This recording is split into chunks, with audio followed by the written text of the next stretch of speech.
Lantas non-Kristen, kenapa nggak dilayanin? Apakah pastor harus mengekspos yang ini sifatnya akan membuat sesuatu hal yang kurang elok? Atau baru-baru ini juga dari mitra doa ya, Pendeta Berton Nababan mengekspos bagaimana sampai ada orang-orang yang datang ke Healing Center berencana untuk menstop pelayanan yang Tuhan percayakan.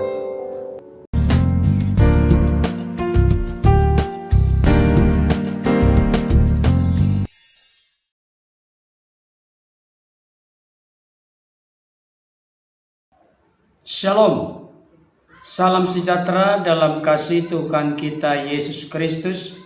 Jumpa kembali dengan saya Pendeta Berton Nababan.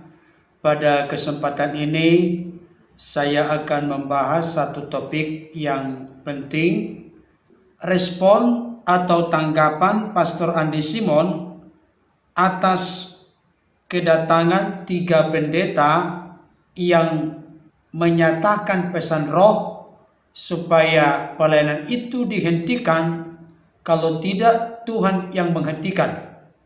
Hambanya Pastor Andi Simon jelas dan tegas mengatakan bahwa mereka memaksakan kehendak.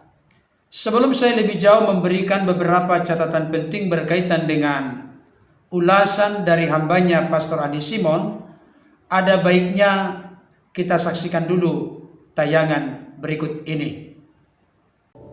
Kadang-kadang mereka yang melihat hanya satu sisi atau tidak mengikuti dengan lebih utuh ya. Orang-orang melemparkan statement-statement yang sebetulnya sepihak. Kenapa tidak diinjili? Kenapa tidak suruh terima Tuhan Yesus? Thinking again bahwa mereka sudah Kristen, sudah punya gereja sendiri, sudah punya gembala sendiri. Kadang-kadang hati ini sebetulnya suruh melakukan ini. Pastor ngomong halus, pastor kadang-kadang bicara, sampaikan dengan cara yang bijaksana ya, supaya tidak luka. Coba kembali ke dimana Bapak Ibu berjemaat, bergereja. Coba datangi gembala dimana Bapak Ibu digembalakan, supaya minta doa kesembuhan. Karena setiap hamba Tuhan punya urapan, dikasih otoritas. Kadang-kadang mereka menjawab sebuah jawaban yang pastor tidak bisa lagi untuk bantah berbantah. Iya, tapi kami minta pastor doakan. Kami melihat, kami merasa, kami percaya, kami yakin pastor dipercaya Tuhan, karunia kesembuhan dan lain sebagainya. Mereka punya harapan dan pastor sebagai sesama mendoakan supaya tubuh mereka disembuhkan in Jesus name. Namun ada saja yang melihat satu sisi, kok cuma doa kesembuhan, kok tidak diinjilin? Apanya yang mau diinjilin? Saya nggak tertarik membawa mereka masuk dalam pelayanan ini, tapi saya tertarik bagaimana mereka merasakan Kristus dalam hidup mereka, dan mereka pulang ke kota mereka, mereka pulang ke gereja mereka masing-masing, dan mereka mempermuliakan Tuhan Yesus. Di sisa umur mereka, mereka menjadi saksi bahwa apa yang selama ini gembala mereka ajarkan, itu adalah firman Tuhan yang hidup, benar, dan berkuasa. Lantas non-Kristen, kenapa nggak dilayanin? Apakah pastor harus mengekspos yang ini sifatnya akan membuat sesuatu hal yang kurang elok? Tapi ini bagian daripada sebuah proses pendewasaan. Pastor juga hari ini banyak belajar bagaimana menjadi seorang hamba Tuhan yang betul-betul memiliki karakter Kristus. Saat Kristus disalah mengerti, Kristus diam, mengampuni. Saat Kristus difitnah, Kristus hanya diam dan berdoa. Bahkan yang lebih sadis, saat Kristus dianiaya, memikul salib kayu itu, dicercah, dicemooh, Kristus mengampuni. Pastor belajar itu. Dan satu ayat dalam surat Ibrani berkata bahwa pengiringan kita hari ini mengikut Kristus belumlah sampai mencucurkan darah. Maka seluruh saudara-saudara melayani Tuhan, ketika engkau ada sebuah tantangan, ada sebuah pergumulan, disalah mengerti, dituduh macam-macam, belajarlah dari Kristus. Tapi yang pasti, pergumulan hati yang galau, tekanan-tekanan yang datang, itu belumlah sampai membuat kita di zaman ini mencucurkan darah.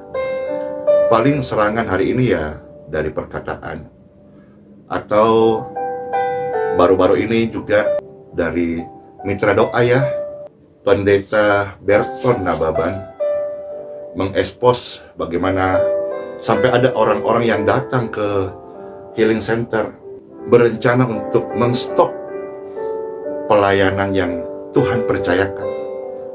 Apa respon pastor sebetulnya? Hanya satu. Mereka terlalu memaksakan kehendak. Itu saja sebetulnya. Sementara pastor selalu mengajak diriku sendiri untuk berdoa. Pray. Kita akan menemukan kehendak Tuhan. Pray. Kita akan menemukan kehendak Tuhan. Dan Tuhan bukanlah yang perlu dibela.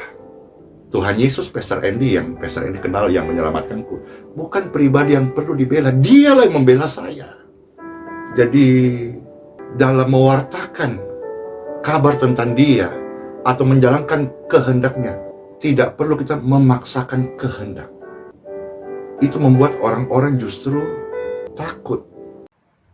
Baik Bapak Ibu Saudara yang dikasihi oleh Tuhan, tadi kita sudah menyaksikan, menyimak, mendengarkan dan memperhatikan beberapa hal penting yang disampaikan oleh hambanya Pastor Andy Simon. Terus terang, kalau kita menyimak apa yang menjadi ulasan dan penyampaian hambanya Pastor Andy Simon, ingin memberi penegasan bahwa orang-orang yang menilai negatif atau menuduhkan tuduhan-tuduhan yang tidak berdasar kepada beliau, sesungguhnya melihat atau memandang pelayanan Pastor Andy Simon hanya dari satu sisi, tidak utuh, tidak lengkap, sepihak. Saya perlu mengingatkan khususnya kepada orang-orang yang begitu getol, gigih, membuat pernyataan-pernyataan yang tidak sesuai dengan fakta atau kenyataan yang ada. Mereka sesungguhnya tidak pernah menggali informasi yang lebih akurat, utuh, lengkap berkaitan dengan hambanya Pastor Andy Simon, baik beliau sebelum bertobat dan bagaimana proses pertobatan serta penyerahan hidupnya kepada Tuhan secara total.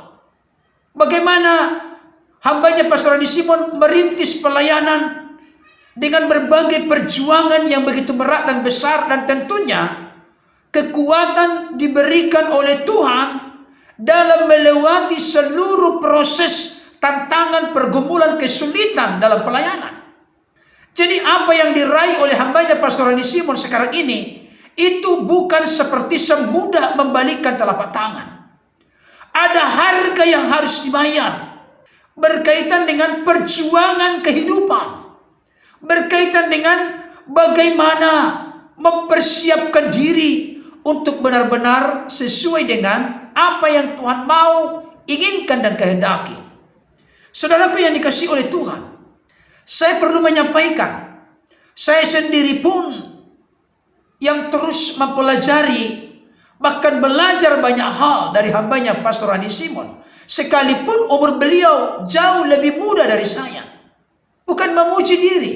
Salah satu ciri orang rendah hati adalah mau belajar dari apapun dan siapapun, tentunya dengan konteks hati dan pikiran kita adalah hati dan pikiran yang berhikmat, arif, bijaksana.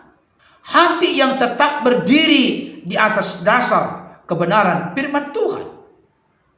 Sampai sekarang saya belum lengkap, belum utuh mempelajari sepak terjang seluruh proses pelayanan hambanya Pastor Andy Simon. Tetapi beberapa kali saya perhatikan pernyataan-pernyataan yang saya buat di dalam video-video sebelumnya, sekalipun itu belum melalui sebuah proses penggalian yang lengkap dan utuh. Tapi karena saya punya ketulusan dan kemurnian untuk memberikan respon dan tanggapan, ternyata di hari-hari berikutnya apa yang saya sampaikan itu benar adanya. Kenapa bisa demikian?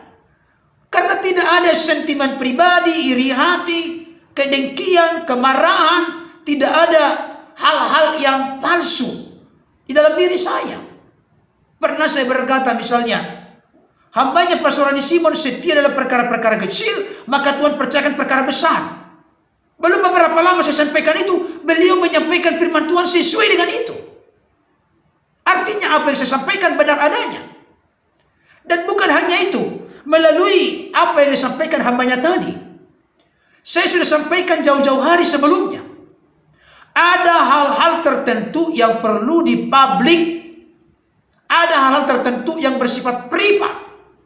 Tadi hambanya mengatakan, apakah memang saya harus mengekspos semua yang kulakukan? Yang tentunya itu tidak menunjukkan hati yang arif dan bijaksana. Benar lagi yang saya katakan.